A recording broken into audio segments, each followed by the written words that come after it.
கனிம வளங்களை வெளி மாநிலங்களுக்கு கொண்டு செல்ல தடை விதித்ததை எதிர்த்து அந்த வழக்கானது தமிழக அரசுக்கு நோட்டீஸ் பிறப்பிக்கப்பட்டுள்ளது.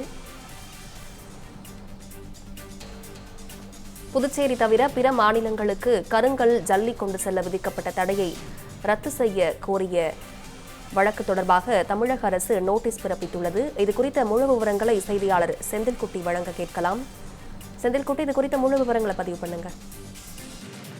தமிழகத்தில் கருங்கல் மற்றும் ஜல்லிக்கல் போன்ற கட்டுமான பொருட்களின் தடையற்ற விநியோகத்தை உறுதி செய்யவும், செயற்கை விலையேற்றத்தை தடுக்கவும் தமிழ்நாடு சட்டவிரோத கனிம சுரங்கங்கள் மற்றும் கனிம போக்குவரத்து மற்றும் சேமிப்பு தடுப்பு விதிகளில் கடந்த ஜூலை 9 ஒரு திருத்தம் செய்யப்பட்டது. இதன் அடிப்படையில் காரைக்கால், புதுச்சேரி தவிர மற்ற மாநிலங்களுக்கு கருங்கல் ஜல்லிக்கற்களை கொண்டு செல்ல 3 மாதங்களுக்கு தடை விதித்து தமிழக அரசு அண்மையில் ஒரு உத்தரவையும் பிறப்பித்திருந்தது. இந்த உத்தரவை ரத்து செய்ய கோரி அந்த விதிகளை செல்லாது என அறிவிக்க கோரியும் மது பிரேமநாதன் என்பவர் சென்னை உயர்நீதிமன்றத்தில் வழக்கு தாக்கல் செய்திருந்தார். இந்த வழக்கு தலைமை நீதிபதி தர்மதிகாரி மற்றும் நீதிபதி அருள்முருகன் அடங்கிய அமர்வுல விசாரணைக்கு வந்தது.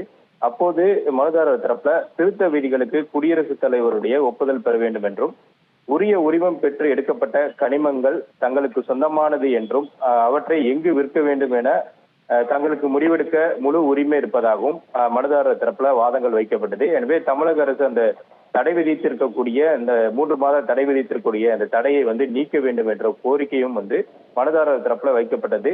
இந்த வாதங்களை கேட்ட நீதிபதி மனுவுக்கு 2 வாரங்கள்ல தமிழக அரசு பதிலளிக்க வேண்டும் என்ற ஒரு உத்தரவை பிறப்பித்து இந்த வழக்கின் விசாரணையை 2 வாரங்களுக்கு தள்ளி வைத்திருக்கிறார்கள்.